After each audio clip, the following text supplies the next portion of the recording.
Well, good afternoon. Well, I'm telling you, it's been a couple months since I uploaded a video. The last video I did was my trailer with my powered dump trailer. I'll leave a link for it if anybody's interested in watching that. But this video is about my leaf collection and grass collection system. So what I was doing was, I've been raking my yard and all of that, and I just really get tired of doing that. So I tried to come up with a easier way of doing that. So anyway, this is what I came up with, and I really like it. It turns this deck into a vacuum cleaner, basically. And man, it sucks up leaves like you wouldn't believe. But this project has been done, actually finished for a couple of months now.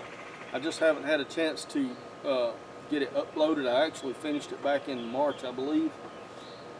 But I got it painted yesterday and got everything put back together and all of that. So so now I'm ready to upload this this series. But I'm going to do improvements and changes, things like that, at the end of this series, because it works really well. And but let's get started on it. I can throw my rake away now, I think, at least a little bit. But let's get started on this thing. It really works great. Well, all right. This is what I've got for my material that I went and bought. I went and bought steel yesterday.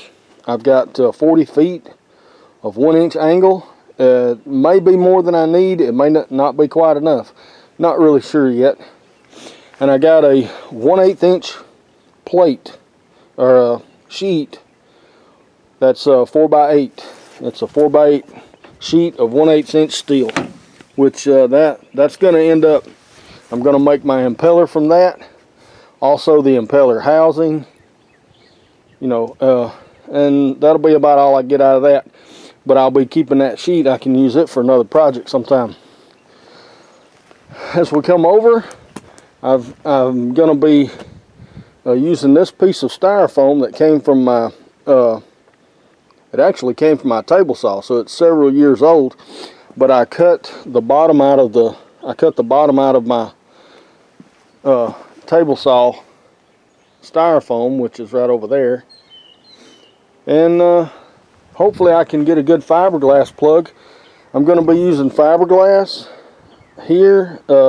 I've got the mat and the cloth. From what I understand, the cloth is stronger than mat, but the mat will conform to shapes better. I've got this hardware cloth right here, and it's I'm going to be using that. Will go all the way around my little cage. To power the whole thing, I've got this Predator 212. It's about a 6.5 horsepower motor. Hopefully that'll do me really good. It should be plenty strong enough to run this fan. And this right here, the most expensive part of the entire build is this right here. This right here actually cost me more than the steel, and it's crazy when you go to buy this stuff. It's an 8-inch vacuum tube, 6 feet for like $200 and something. So it's awful expensive. And if somebody knows where you can get that stuff cheaper, you know, if you leave a comment or something, you know, so people will know where to get it. But anyway, that's kind of what I'm doing right now. I'm going to be using some other scrap pieces. When I built my trailer, I had the 2-inch tube, and that's going to be my little pedestal to mount my motor. Will be mounted up here, and the impeller will be mounted on the side of it.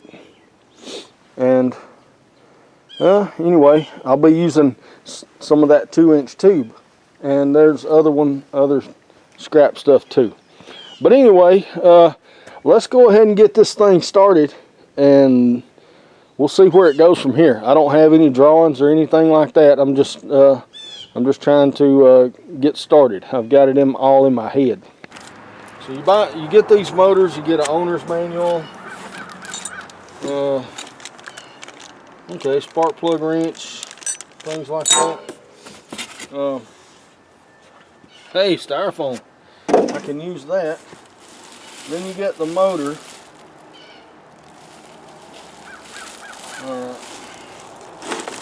You must check oil every 8 hours and avoid. Okay. Let me see here. Let me see if I can get this thing out of here. These motors aren't like really heavy. I might can pick it up with the plastic. There we go. So we'll just pick it up by the plastic. This thing's got a template for the mounting plate. It probably doesn't. Checking and filling the fuel, pre-start, stop. Alright, well, I need to go ahead and get me a mounting plate and see if I can get this thing to mount. Alright, I will. Okay, well, these motors get pretty good reviews and stuff. A lot of people use them in go-karts, and people build them and, you know, make them a lot more powerful and stuff like that. And that was one of the reasons I bought this. But I've already run into a problem. And you can see here, of course I can't hardly, yeah, okay. The shaft and the muffler actually line up. So that muffler is going to have to be moved somehow. So I guess I'm going to get to try to figure that out. But because my impeller is going to mount directly onto here. And by doing that, it's going to be so big that the muffler is just going to be all up in the way. Okay, so right here is going to be my first hole, and that is 7/8.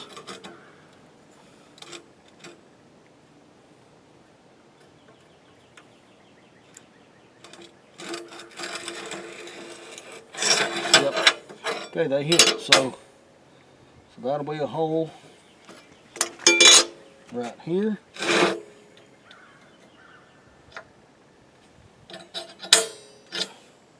Yep. 162.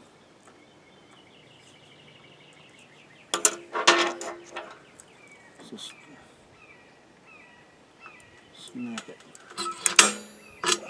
There we go. Mark that.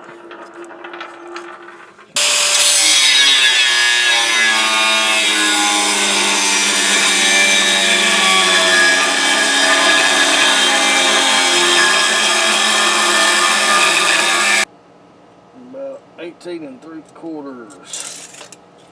All right, 18 3/4. I'm just cutting this 2-inch tube, and we're ready to mount that motor.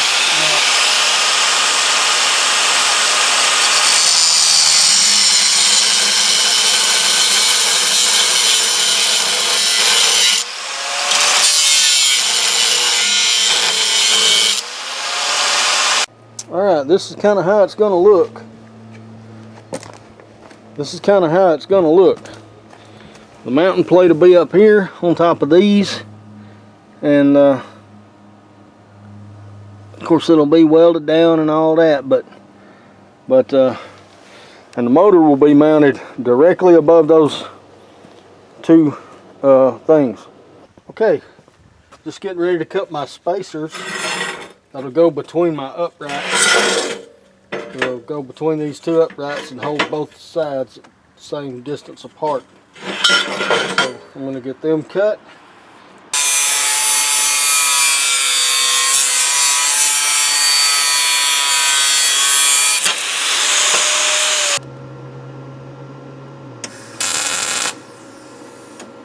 Good. One more tack over here.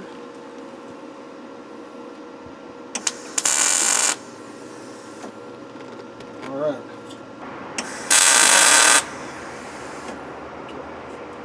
Very good.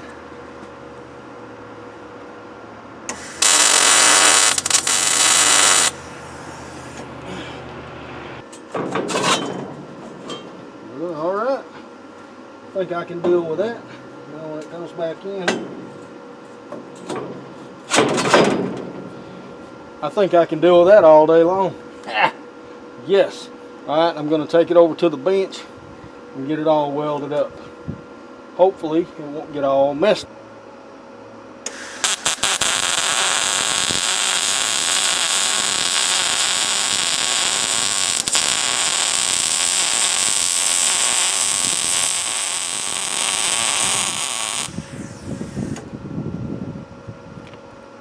I need to turn them up. I'm just going to temporarily set the motor up there and mount it.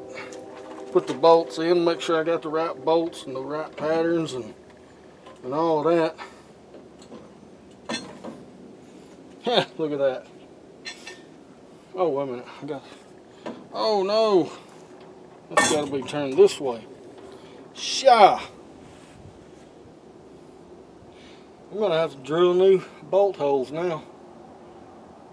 Dadgummit. Alright, well, gonna have to drill new bolt holes. I did not think that through right. You believe I had the motor turned 90 degrees the wrong way, so I just had to drill 4 new holes. That happens, I guess. I need the shaft pointed toward me. Let's see if I can get some of these holes lined up. I hope so.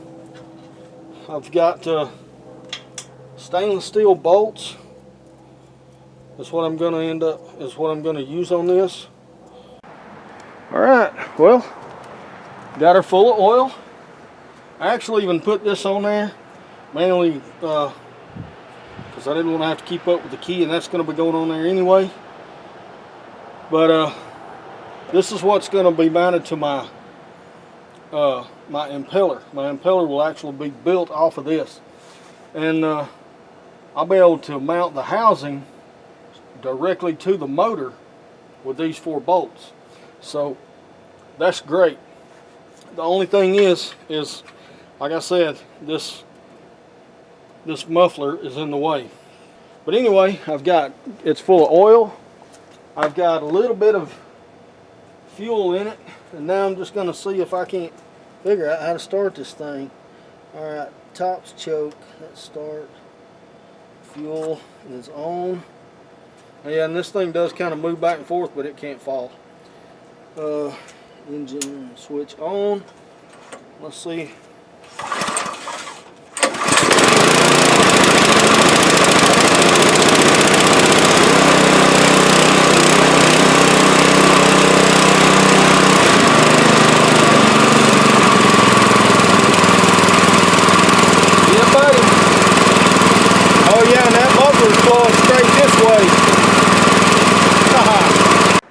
Okay, well, one thing I want to do with this thing is I want to check the RPM.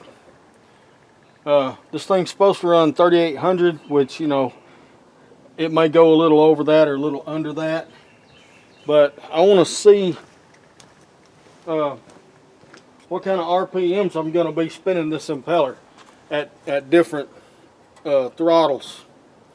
All right.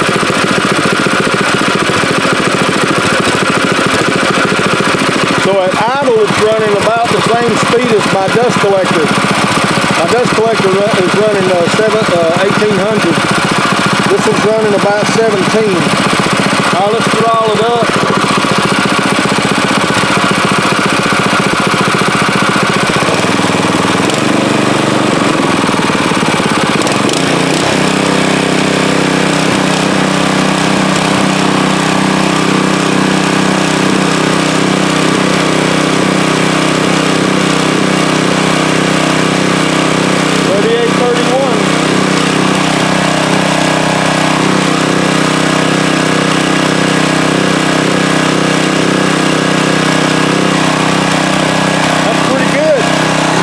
it's even faster,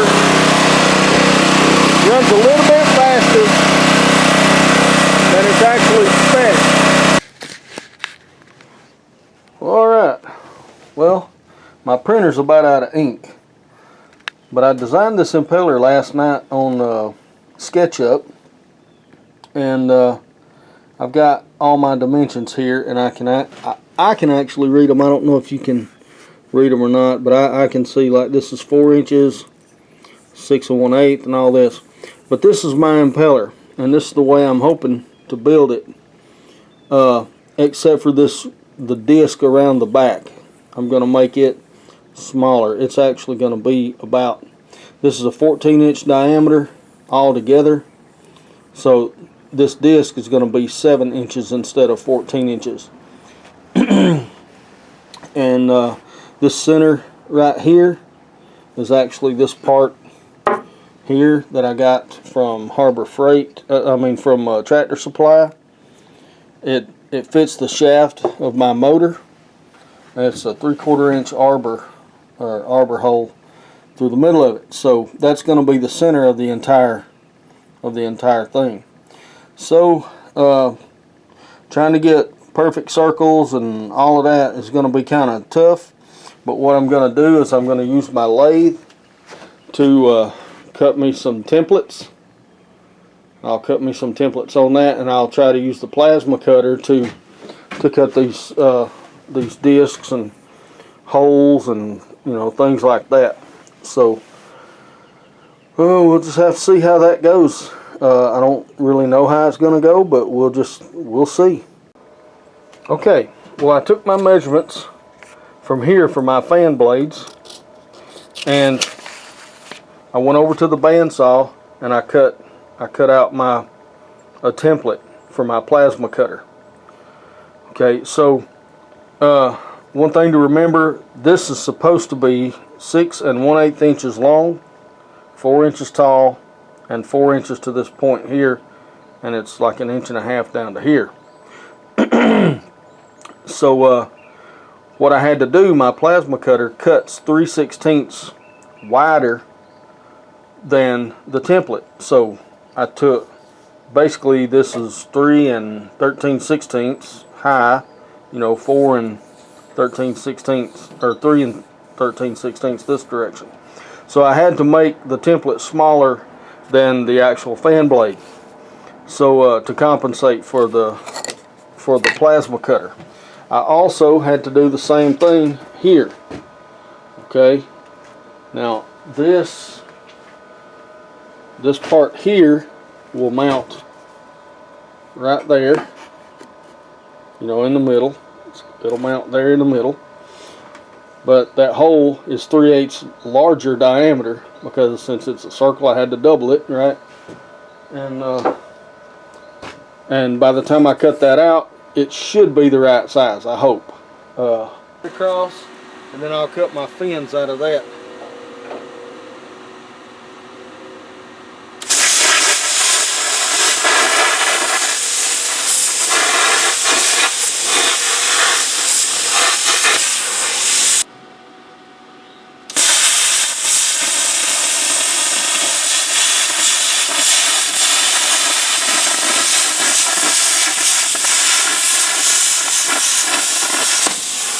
A little on the ugly side, but once I clean it up, it should be alright, and it didn't burn up my wood.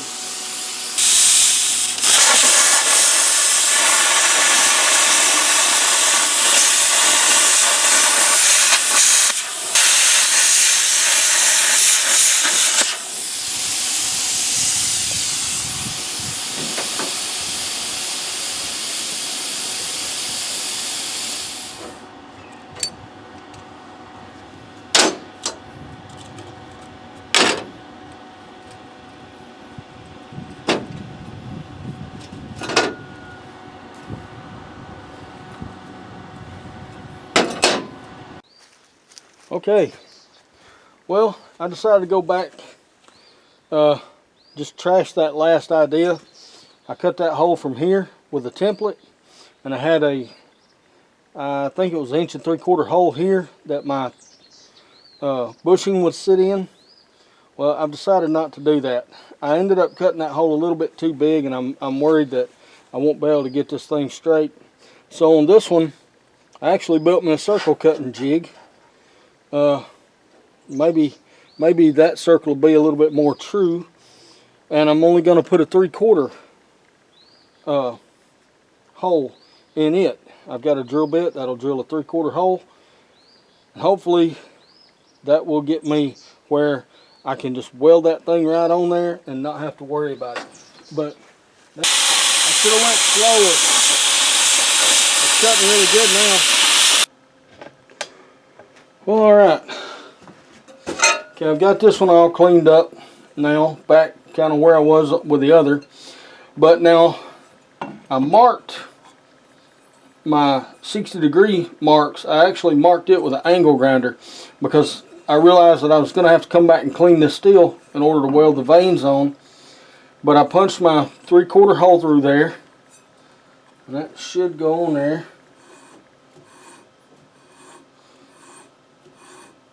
There we go. Alright, now.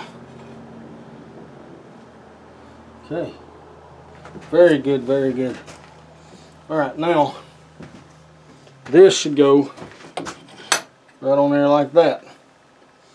Now, as I weld this, that should hold everything in place. The tenon and this, that should have that stuff 90 degrees apart. So really all I need to do, I need to take this out and tack it up.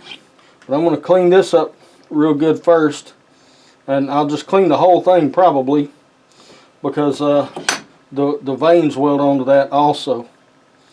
I got the back clamped down nice and tight. This is nice and tight, and 90 degrees should be good.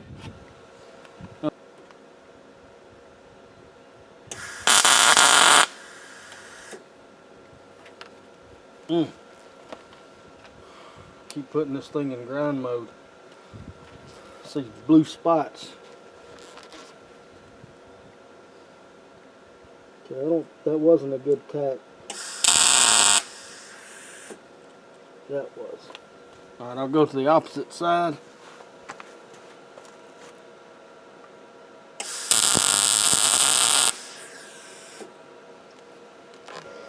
I'm just getting ready to start putting these vanes on and see how that goes. And all I'm going to do, I'm going to tack them down here in this corner back here on the lines. So I'm going to tack it right there and up here, and then I'm going to come back and square them all up, and I'll tack them up on the top.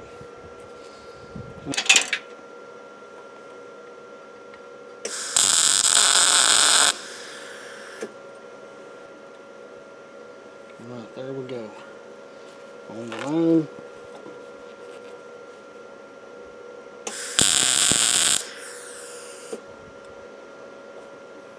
Okay. Alright, that one's dead on the line. Now,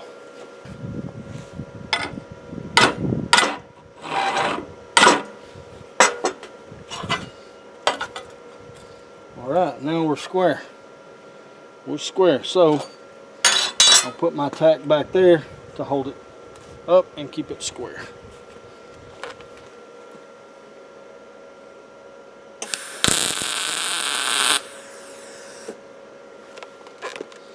Alright, that should be good for that one. Now I'm just going to continue on all the way around just like that, and then I'll come back and weld it. Well, alright, there's my impeller tacked up. Everything's square, straight. Haven't seen any warps yet. And I actually only smelled wood one time. So, but anyway, I'm hoping everything's staying straight and flat. So, yeah, I'm gonna continue on. I'm just gonna. All right. Well, okay. I've got everything tacked the way I want it, and now I'm coming back and I'm just welding about a 1-inch seam on opposite vanes, You can see there, I've welded that one. I've done the other sides also. So I'm doing that. I'm letting that one completely cool, and then I'll do another one, another set of vanes, and that way I'm keeping everything, I'm keeping the heat straight apart from each other. So maybe this thing won't warp up too bad.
Alright, that's got all the vanes welded to the back plate.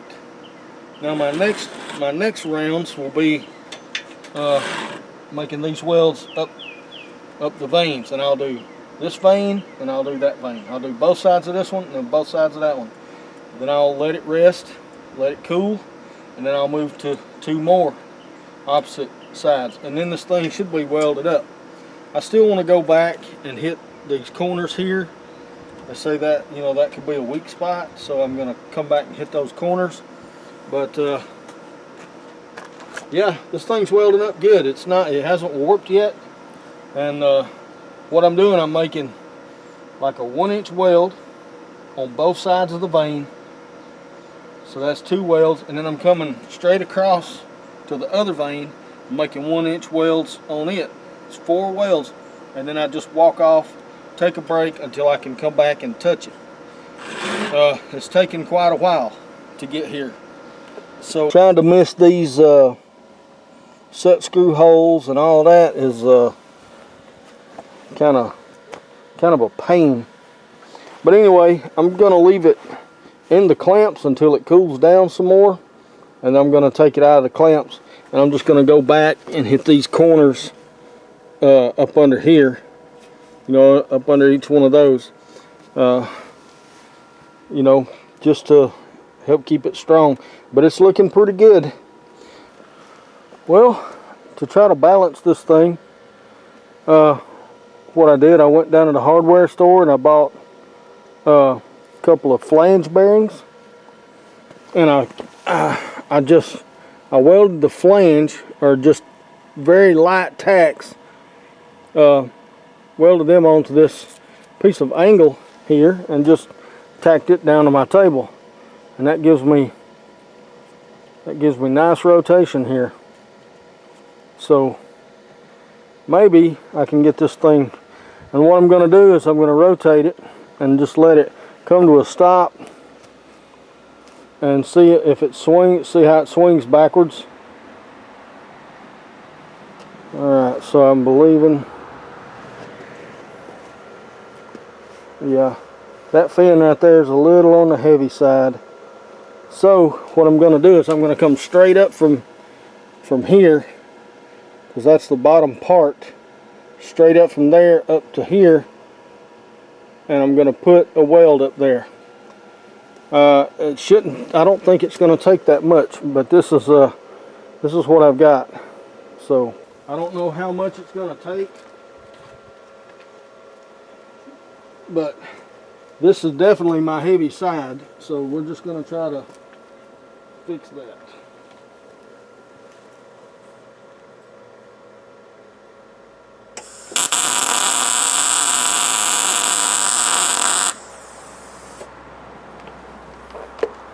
Let's put a decent weld right there. Adding some weight. Okay, and it's still a little heavy.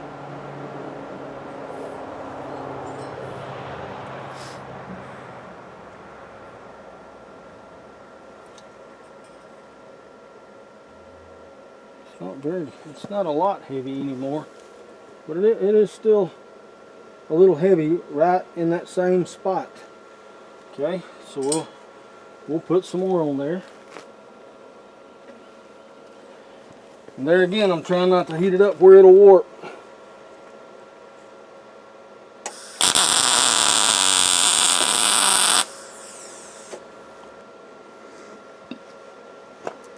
Okay, well, it took a good bit of welding up in here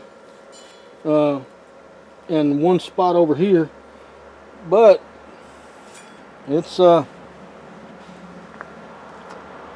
when it stops, it's not pulling back. So I'm thinking that's pretty close. It's not perfectly balanced, but it's better than what it was. So all right, well, I'm gonna call that good for right now.